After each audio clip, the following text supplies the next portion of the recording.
মেয়েরা যে অভিনয় সেরা সেটা কিন্তু বিথি আপু আবারও প্রমাণ করে দিল। বিথির নাকি কোনো কিছুই ভালো লাগে না, সব সময় তার নাকি শুধু শাওনের কথাই মনে পড়ে। শাওনের জন্য মন খারাপ হয়, কারণ শাওন সবসময় তাকে ভিডিও বানিয়ে দিত এবং তার সঙ্গী হিসেবে পাশে থাকতো।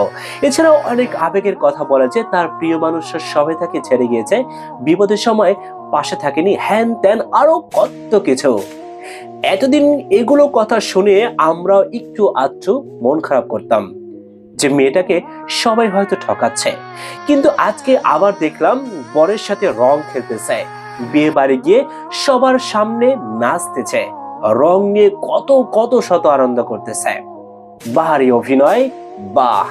শাওন চলে গেছে মাত্র 2 মাসও হয় নাই, এতই যদি মিস করতো তাহলে এগুলো কিভাবে করে? আর তাছাড়া বিথি নাকি শাওনকে নিজের সন্তানের মতোই দেখতো, তাহলে কোনো মা কি পারতো তার ছেড়ে গত হওয়ার 2 মাসের মধ্যে এইভাবে নাচানাচি করতে? তার মা কি পেরেছে? তাহলে সে কিভাবে এইভাবে গায়ে রং মেখে নাচানাচি করতে পারে?